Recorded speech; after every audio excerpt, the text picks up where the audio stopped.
as I said, Kristin has been a member of the chapter since she was 12. She's served on the board for a long time. She's been program chair for decades, and also plant sale chair, and on and off as president, co-president, and she is currently our president. And I see her shining face has Here I popped am. in. We made the She made mistake it of taking a long hike with some slow and very tired companions. So here I am. I want to welcome you. Thank you. And I'm going to stop sharing the plant sale. So if you are ready to share your presentation. So remind me again where I go to share the screen. Down at the bottom, Yep. There's a green box right in the middle. It says share. Share. There we go. Okay. And then pick your presentation, and then you have to press share again. Right. So let me go here. Okay, now we're seeing your screen with. Right. Here we go. There's your Zoom meeting. Ah, there it is. Perfect. And then screen sharing. All right. So are we there? You are there. You are not in presentation mode. So you want to go up and turn in presentation mode. I think it's under view slideshow. Or I see slideshows separately. Here. Okay, perfect. Okay. Yeah. Got it. Play from current slide. There we go. Okay. Well, my full presentation was so long, we ran out of time about halfway through, which was really the perfect place to stop, because the rest of the program deals with plants that are tolerant of being planted in the spring, and coming up with our spring plant sale. This seems an appropriate place to resume. So this next group of plants prefer garden conditions of full sun to light shade with regular water. And some of the habitats that those plants represent or come from are streamside. In this case, we have Darmera. I believe that's well, maybe it's not Darmera. Peltophyllum. And we've got a Carex, probably Carex nudata, the torrent sedge, which grows in really damp places, but will tolerate just regular water in the garden. So it makes a beautiful garden plant. It does go dormant in the winter. For some reason, I'm not able to forward. Oh, there we go. Seeps, springs, freshwater marshes also provide a range of plants that are wonderful in garden settings. On the left, we have giant chain fern, Woodwardia fimbriata. And shrubs, starting with the creek dogwood. Unlike the tree dogwoods, this does not have showy bracts around the small fertile flowers, but features red or burgundy stems. The leaves are dormant in the winter, spring flowers followed by berries, and it makes a rather large suckering shrub, preferring sun to part shade. And here's the fruit. And similar habit, suckering deciduous shrub. This is the twinberry, very common in marshy places along the coast, related to honeysuckle. They're pairs of kind of amber colored flowers, followed by these wonderful twin black fruits. And this can get pretty large, up to about 6 or 8 feet. One of my favorites, a little tricky sometimes to find the right spot in the garden for, though, is the Western azalea. In Marin, it's quite common in serpentine sepia areas. It does best in full sun, will tolerate light shade. Flower color ranges from white to pink with a nice dark yellow flush on the upper petal, and it's richly fragrant. And this one also features beautiful fall color in the foliage and can get up to about 8 or 10 feet.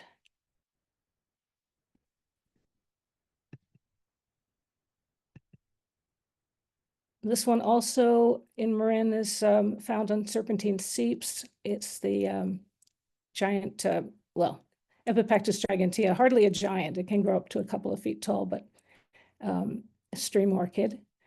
And from the cedars in Sonoma County, there's a dark purple-leaved form called serpentine night. It's one of Roger Raish's puns, and that's a very beautiful one that maintains that trait in cultivation. And the bog lupin, this is quite common in the Sierra, fairly rare in the Coast Ranges. We have it at Point Reyes. It's one of the parents of the well-known Russell hybrid lupins of garden fame with a wide range of colors, but in the wild, these are typically shades of purple. Pretty robust plant to about 5 feet or so tall, liking a damp, sunny spot.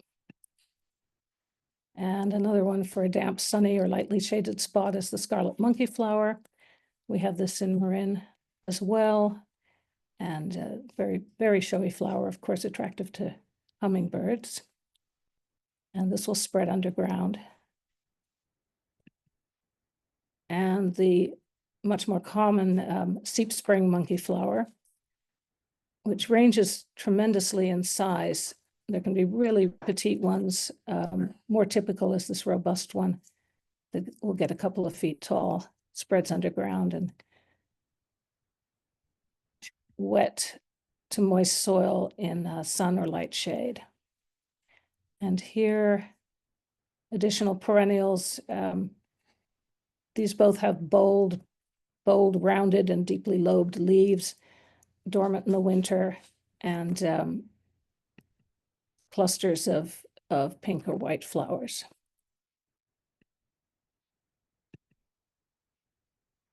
And not a true grass, but a sedge, the torrent sedge that I think was in that first picture I showed.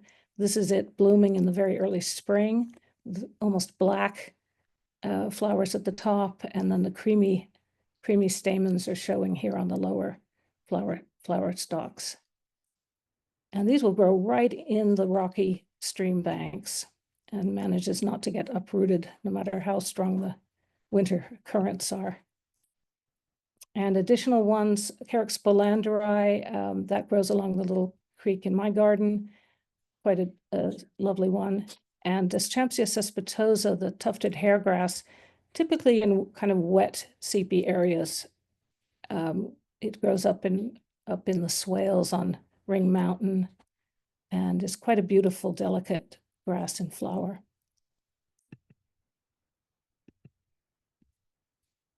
And here the leopard lily.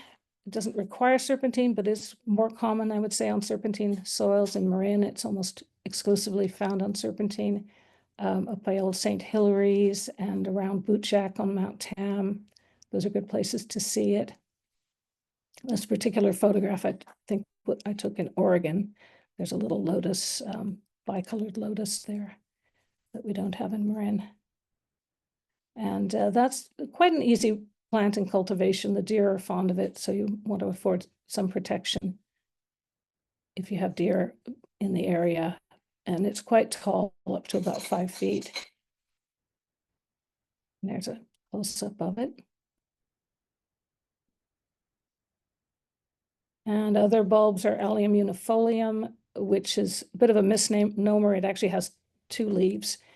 And the flowers are sort of a mauve purple, very easy in the garden. And it's about a foot tall, maybe a little less. And the various camas species, uncommon in Marin. There's some out at Point Reyes and some of the damp areas behind the dunes. Common in the Sierra and in colder mountain climates in damp meadows, ranging in color from white to beautiful blue-purple shades. A couple of different species, Camassia quamash and Leichtlinii are the principal ones, and there are various garden selections of those.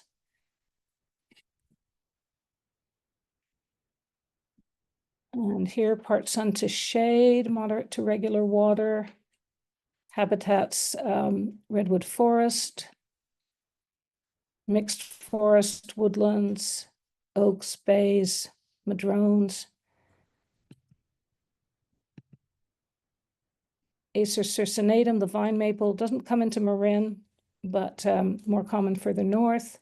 And it makes a nice shrubby small tree, or even just a large shrub with typically good fall color, little sort of burgundy blossoms. There we are in flower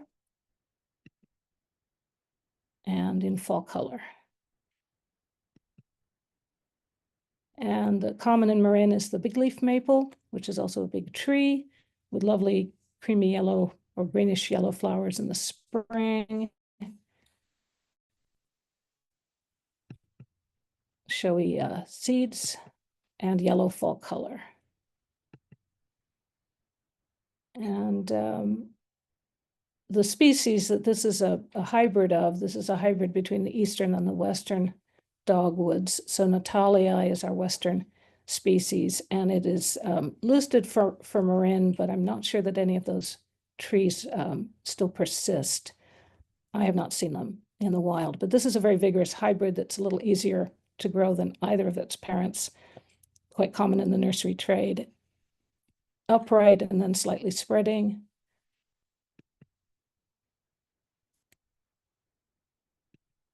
And it has reliably good fall color. The western serviceberry grows in Marin, is more common, I'd say, to the north and probably in the Sierra Nevada. And it's a lovely shrub to about 8 or 10 feet, maybe a little more. The western spice bush, not native in Marin, but you can find it in Napa and Sonoma counties, usually on semi-shaded, fairly damp slopes. And it has flower that resembles a spider chrysanthemum and smells a little bit like old red wine. It's a deciduous shrub to about 10 or so feet. This is in a garden in San Anselmo of one of our board members.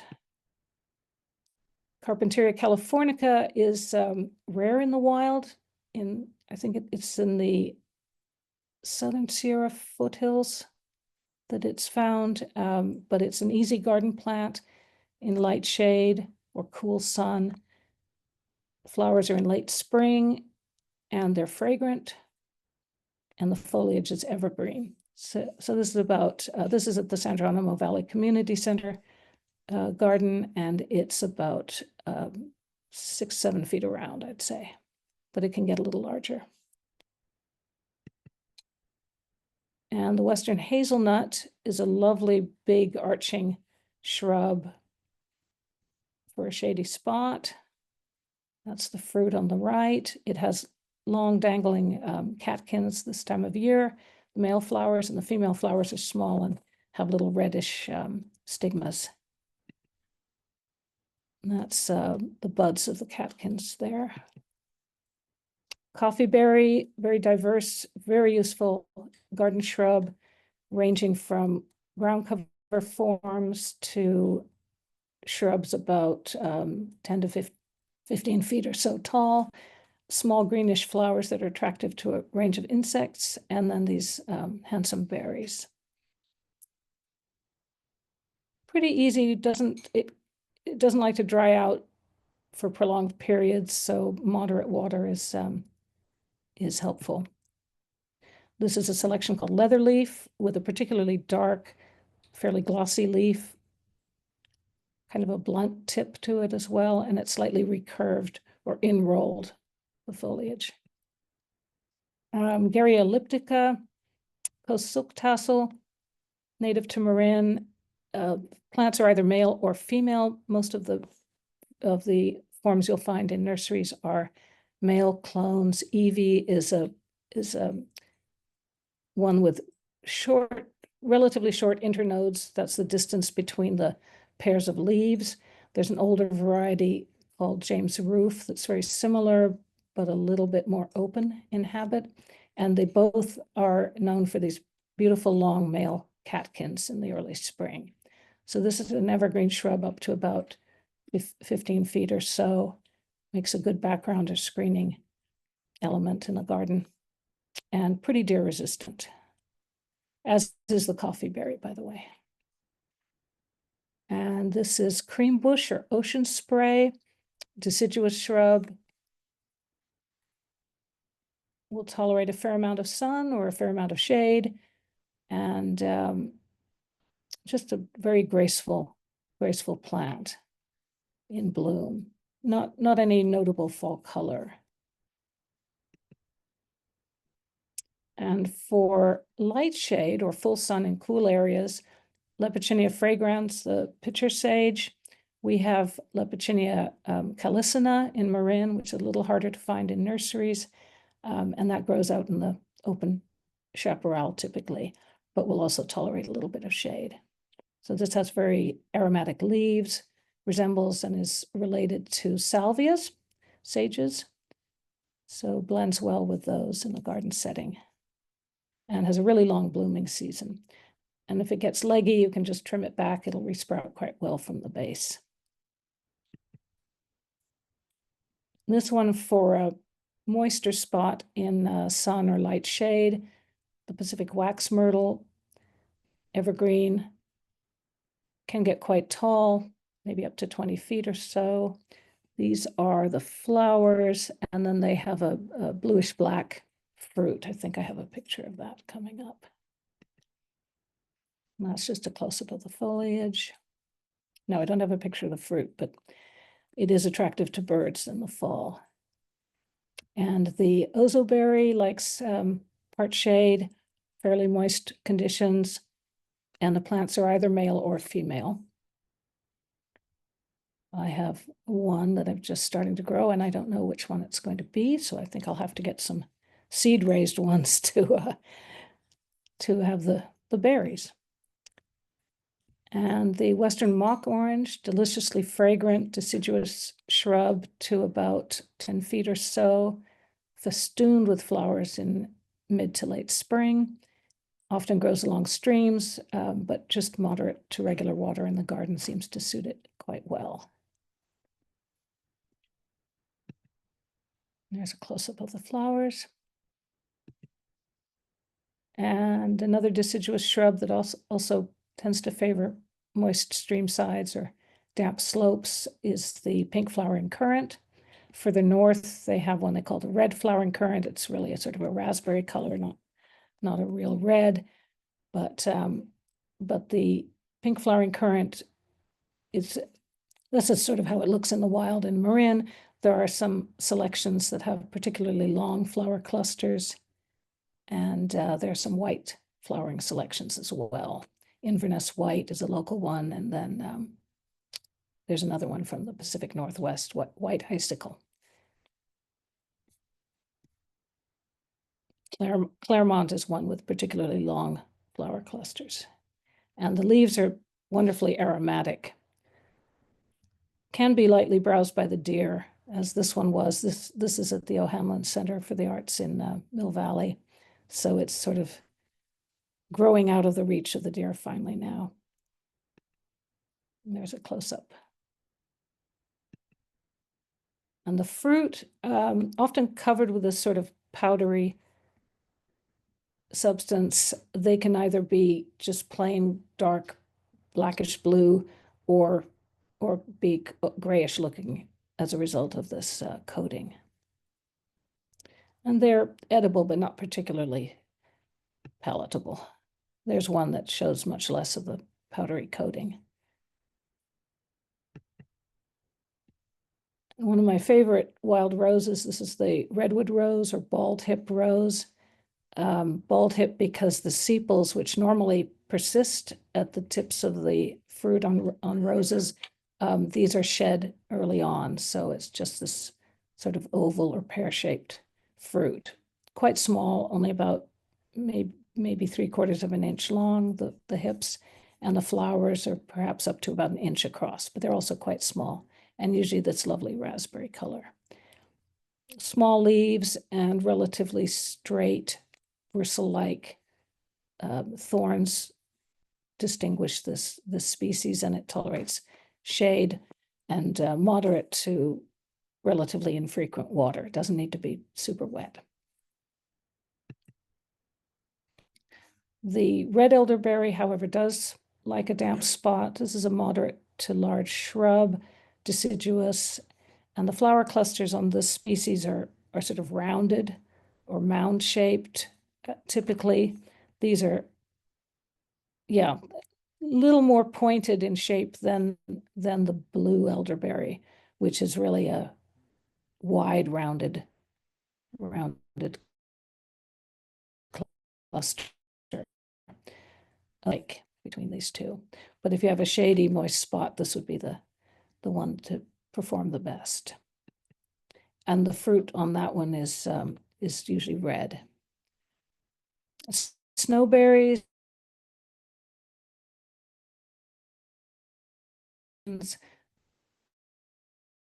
are more prolific with their berries than others. The flowers are small. They look a little bit like manzanita blossoms. And these are usually streamside or moist woodland plants in the wild. And they are deciduous. They'll lose their leaves in the winter. Huckleberry is an evergreen shrub, quite deer resistant, can get up to maybe 8 or 10 feet tall, but relatively slow growing and with delicious fruit. The new growth is often red or bronzy colored, so that's an additional feature. There's the fruit on the left and the flowers on the right. Blooms pretty early in the spring and produces fruit over quite a long season in the summer and fall. So it's one of my favorite plants for the garden. And that's a madrone next to it there. Additional shrubs, Western ninebark, which likes a relatively moist situation in sun or part shade, and it's a suckering shrub, so it'll spread underground, as will the thimbleberry. Both of these are deciduous shrubs, and the thimbleberry has fairly large white flowers and edible shallow fruit like a raspberry, quite tasty.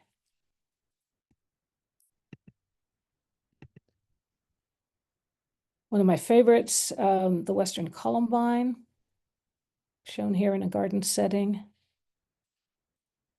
That'll grow to about 2 feet or so tall, and spring bloom, goes dormant in the winter.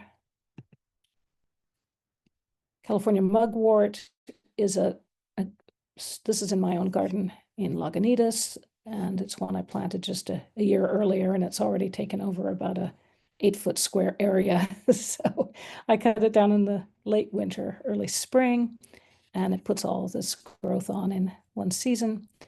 So that's in bloom in probably midsummer. And not demanding, doesn't want to be super dry, but otherwise not fussy. Western bleeding heart, I haven't really found a good spot for this. It's doing really well for a couple of my clients in fairly loose soil and woodsy conditions. Deciduous perennial, spreads underground and has these lovely pink or mauve blossoms. There's a white flowering selection called Aurora. So this is pretty widespread in the West, and especially the Pacific Northwest, and not super common in Marin, but we have it. And of the alum roots or heucheras, I think Maxima, which is the Channel Island species, is one of the best in gardens. It's beefy, big-leaved, blooms over a super long season. Flowers are kind of a not so exciting creamy color with a hint of pink. There are hybrids between this and the southwestern mountain species called Heuchera sanguinea, and that has led to a range of flower colors. There's a particularly nice pink one called Old La Rochette, and there's a white selection, nearly white opal, not so easy to find in nurseries, but the straight species here is, and I highly recommend it. It's evergreen, and so it'll make a mound, slowly spreading patch, maybe a foot high or so, the foliage, and then the flower stalks will come up another 1.5 feet or so in height. So here's a drift of this one on the left at Philoli. And this is Old La Rochette on the left, and Wendy, which is similar, maybe a slightly darker pink. But Old La Rochette's quite a hefty plant. It's in size, it's like Maxima. Douglas iris and its hybrids are extremely useful garden plants for full sun, if it's not too hot and dry, to fairly shady conditions. And here's a nice range of colors, mostly seedlings, in the San Francisco Botanical Garden, the native plant, the Menzies garden.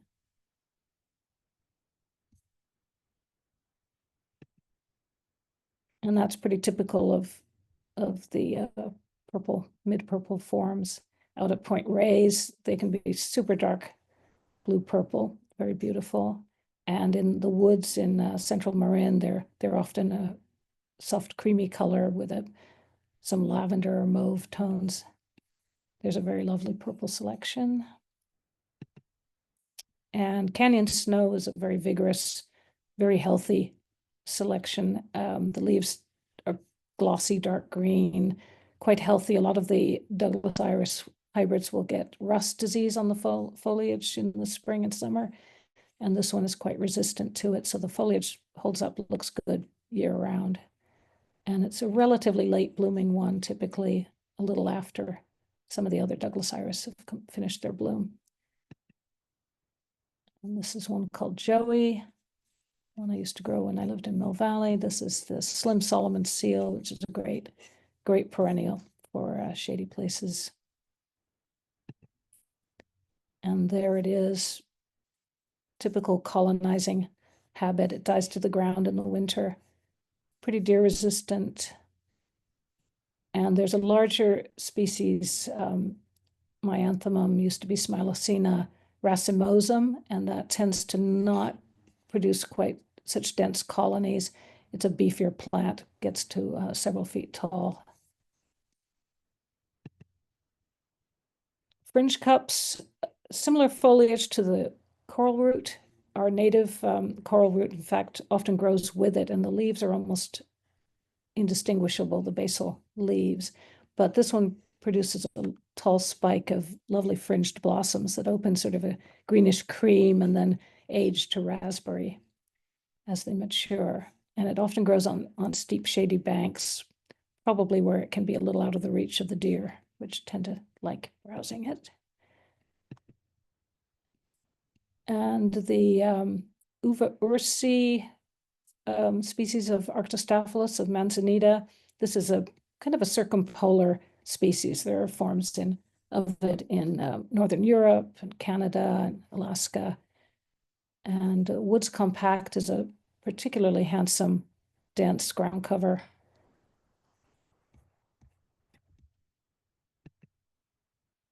Wild ginger tends to like fairly moist areas, so pretty regular water in the garden, fairly friable soil, and the flowers are wonderful maroon.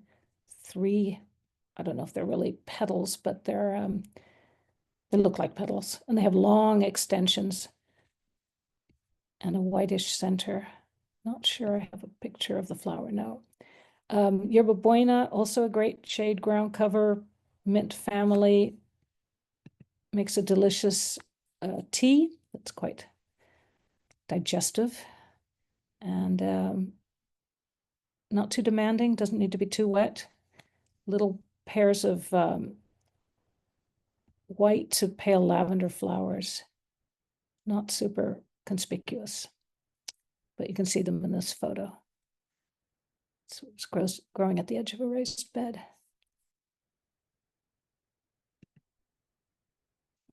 The beach strawberry can take full sun with a little water, but also tolerates part shade really well. Has a fairly glossy leaf, unlike the woodland strawberry. It tends to be a softer textured foliage. the beach strawberry is one of the parents of the garden of the culinary strawberries that we buy in stores.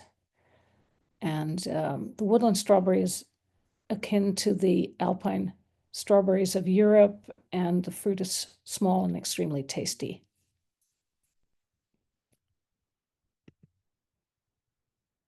Redwood sorrel flower color ranges from white to dark pink.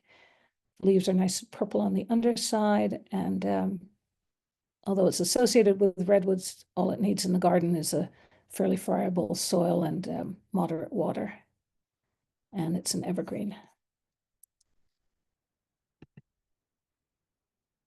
Dara's Choice will tolerate part shade and makes a wonderful evergreen, kind of a high ground cover.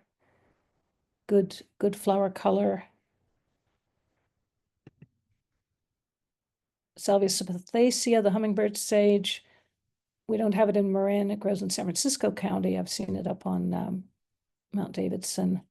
And it's suckers, it spreads underground and makes a high ground cover of evergreen foliage and these lovely sort of raspberry colored blossoms out of dark calyces.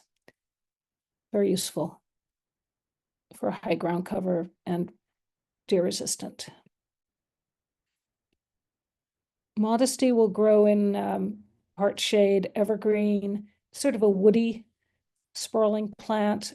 I'm very partial to it. It's difficult to find in nurseries, but it's worth seeking out. So it makes an evergreen patch, maybe 4 or 5 inches high and a couple of feet across. And these flowers are present in the spring, starting about now. And I'm lucky in Lagunitas to have a big colony, big population of the Dutchman's pipevine. My particular clone doesn't have the brownish or maroon tones. It's almost chartreuse. But here are the caterpillars on the right of the Dutchman's pipevine swallowtail, which only feeds on this plant and produces a beautiful glossy, dark greenish iridescent swallowtail butterfly with orange spots on the undersides of the hind wings. The vine is quite vigorous once it gets established. It can be a little slow to start, and it can climb or be a ground cover. The deer do browse on it, in my experience. So if you can get it up onto a fence or an accommodating shrub, you have an advantage there. And the hillside pea can be a little bit weedy in garden settings, but I'm partial to it with this lovely pale lavender blossoms. And it dies back pretty much to the ground in the winter. And Lycus decifolia is the clematis or virgin's bower that grows in semi-shady settings versus the chaparral clematis. And it's quite a vigorous climber up to maybe 20, 30 feet if it's given support. And it has creamy white flowers in clusters and lovely feathery seed heads.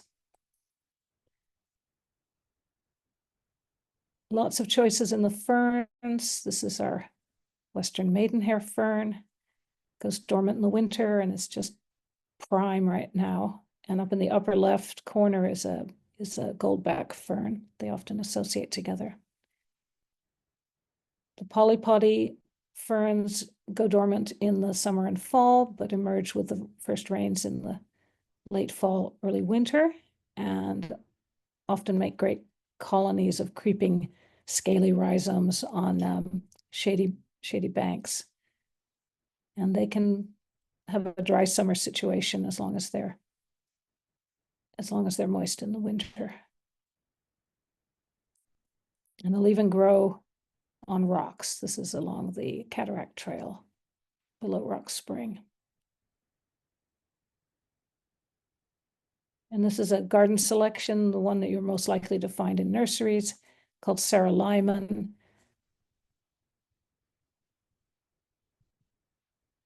Western sword fern, big, bold, evergreen clumps. The old foliage is best pruned for best appearance anyway. cut to the base in the late winter or early spring. However, the deer often browse on the young fronds as they emerge. So sometimes I leave the old fronds on to protect the young fiddlenecks and fronds until they've hardened off a little bit. Pretty drought tolerant. Under too dry conditions, they'll often suffer from thrips, however. This is it.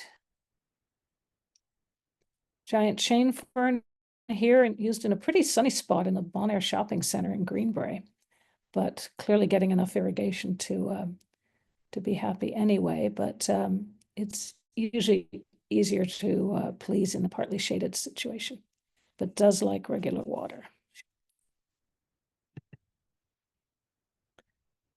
Additional ferns, the five-finger fern, which is related to the maidenhair, deer fern, which looks a bit like a small sword fern, but has interesting sort of flattish rosette of leaves, and then the fertile fronds, the ones that produce the spores, come up and they're much narrower. The lobes on the fronds are much narrower, so the sort of dimorphic. They have two different leaf or frond forms, depending on whether they're in fruiting mode or not. And the coastal wood fern resembles the lady fern. The lady fern grows in damp situations, and the coastal wood fern will take somewhat drier conditions, but is harder to find in nurseries, unfortunately.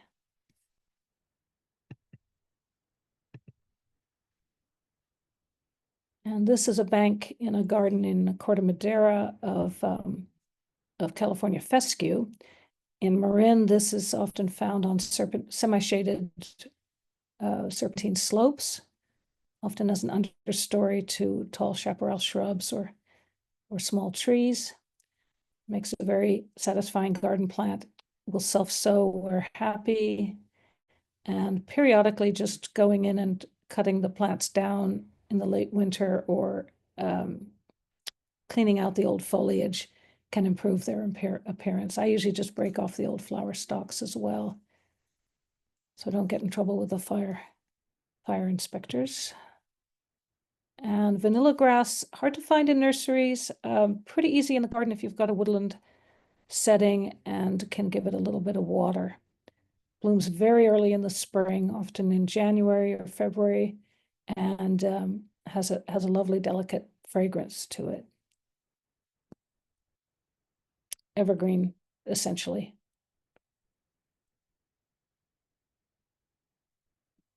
So additional grasses, sedges, and rushes. Carex bulanderi, which is a streamside grower, typically very elegant, and Juncus effusus, which is a green rush with narrow cylindrical leaves and likes a pretty moist spot, but is easy, sometimes too easy. Not so many annuals for the shade, but red ribbons is a good one, especially if you have a steep shady bank. So this is pretty typical of the flower color. And Chinese houses is another one that often grows on steep shady slopes. And we have them both in Marin. Miner's lettuce, another very common annual.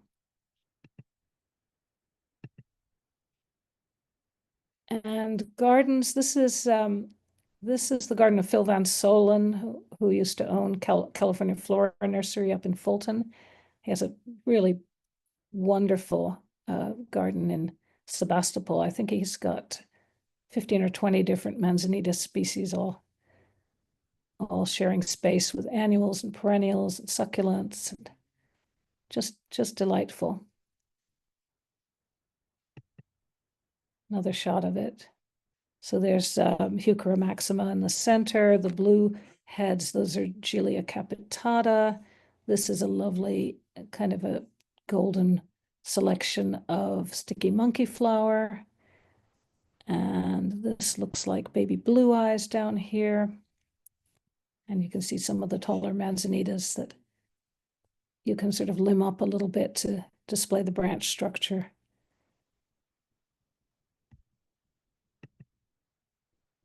And he's got shade tolerant annuals in the back here.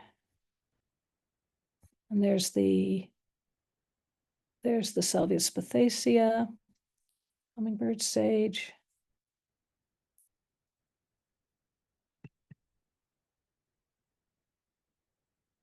And places you can go to see them in a public setting include the UC Berkeley Botanical Garden and the East Bay Regional Parks Botanical Gardens in Berkeley. UC Berkeley has Botanical Garden has just a great native section, and the East Bay Regional Parks Botanical Garden is all California natives. And at the San Francisco Botanical Garden, the Arthur Menzies Native Plant Garden, kind of in the southwestern corner. Those are all good display gardens, big ones. So I think that's it. Does anyone have any questions? People can unmute, or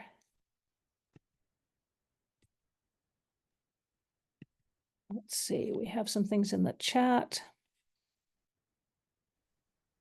Elizabeth Baker asks, I have patches of native iris that have underground living grubs eating the base and roots. Anyone have an idea of what to do about that? There is I believe it's a moth. It's called the iris borer, and it was really bad on my property last year, and I had problems with it in Mill Valley. It's in the wild. I'm pretty sure it's a native species, and what it does is lay eggs, and the grubs bore into the bases of the fans and the tips of the root stalks, and causes them to just sort of rot and fall apart. So I'll usually, my first clue that they're present will be the creamy central leaves of a fan, and if I pull on it, it comes out, and you'll see the frass from the grub and the little chewing marks of it. And then what I'll do is I'll reach down and I'll just squish the thing, which is kind of gross. They're fairly sizable. They're about an inch long when they're mature. And but I don't know of any treatment other than that. Yeah, it can be quite devastating. So I hope somebody else might add something in the chat about organic treatments that might exist to help with that. Oh yes, and here we are. It's a native moth that has native iris for its larval host. Loretta Figueroa, she's a friend of mine who has a wonderful garden of mostly natives in Mill Valley. You're welcome to email her to get more information, and I will do that as well. Tanya Baxter asks, do you need to amend the soil for huckleberry, Vaccinium ovatum? Doesn't it prefer acid soil under redwoods? I grew it quite successfully in just neutral soil under coast live oaks in Mill Valley. And here, I haven't done a soil test. Yeah, I mean, adding organic material would certainly be helpful. Acid fertilizer if you want to fertilize it. But I just find that part shade conditions almost anywhere will suit it quite well, as long as it has moderate to occasional water.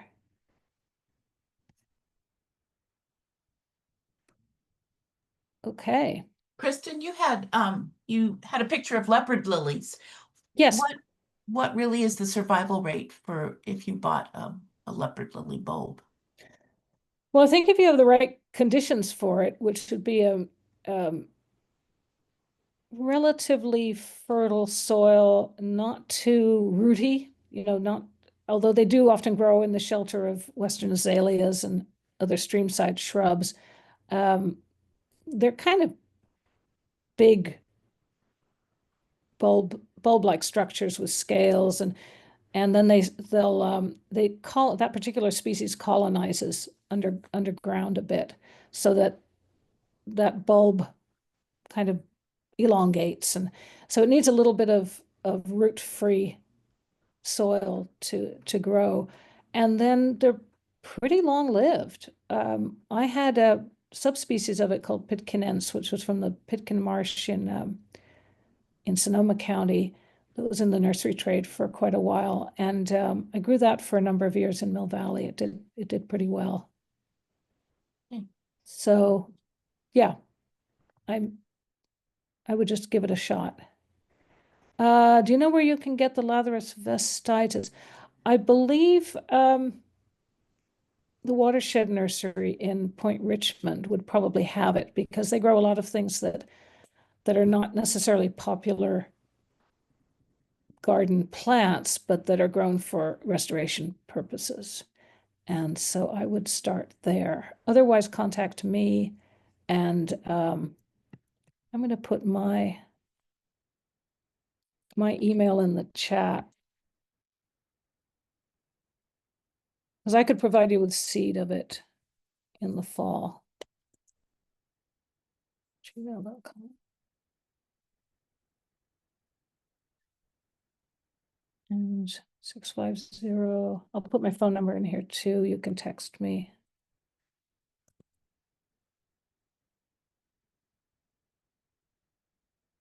And we'll probably have a number of the plants that I showed today at our spring plant sale. And I'll be sharing that and looking for people to help. But if there's anything in particular that you're looking for, I can make a point of trying to track it down. So feel free to contact me. Any more tips on requirements of Western azalea? Similar to what I was just describing for the leopard lily, I'd say beef up the soil with some organic material, full sun to part shade, regular water, and maybe fence it initially against the deer. That's what I'm doing in my garden, because they will be browsed, and they're not super fast to get established.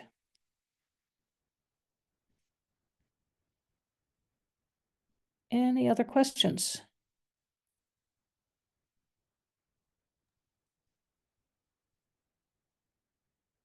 Okay, then I think.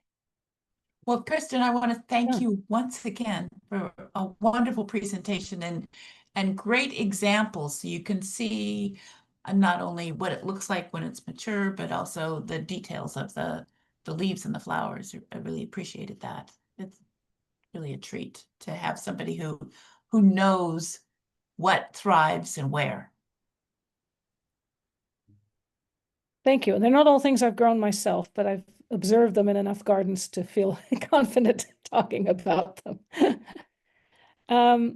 Kirsten, I don't see your email in the chat. Is it not come up yet? There you are. It's up there. Yep, I just saw it. Between the Lathyrus vestitis and the Western azalea questions. Good, thank you. Folks, you can always save the chat and it will show up in your Zoom folder, wherever that is on your computer. And then you can search through it afterwards. Well, that's very nice. And I can say it out loud so that it's part of the recording as well. That'd be good. My cell number is 650-608-1274. And my email is A for my first initial, Anne, for Anne, kristinjakob@gmail.com. And just make sure you have a K in Jacob. Otherwise, and if you leave off the A in front of Kristin, it will go to another Kristin Jakob, spelled exactly the same back east. Wonderful. We found out that we had somehow Gmail let us have the same email for a while, and that led to all kinds of confusion. And Betsy asks, how do you save the chat? Yeah. Oh, I don't you know. go down at the bottom of your Zoom screen, it says chat. And then you click up on the little caret. And Carrot. it should say show save chat. Oh, Mm, maybe not. Mine maybe just it- says show chat previews. Yeah, me too. Huh. On mine, it's in the three little dots after, right on the top. If you click on the three little dots, you'll get saved. Oh, when it says more. No, mine doesn't. Oh, yes. Okay. Where it Oh, up says there. Where the it says more. title of the program. Yes. Three Yeah. dots in a row. And that says more. And then save chat is an option. I love that. I learned something tech. How to Which is retrieve it. why my most, that's where I need the most help. Oh, thank you, Kristen. That was wonderful. Oh, thank you. Yeah, so come to our plant sale. We'll have a few things. We'll have we'll have the online sale, and then whatever's left over, we'll have an in-person sale on the 18th at the Bonaire Shopping Center. Okay. Okay. Thank you, everybody.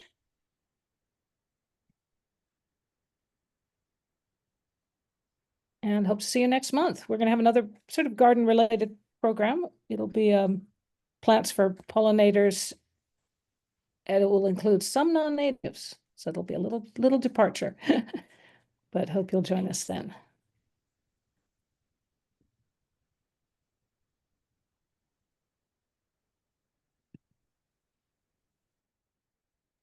Good night, everyone. Night.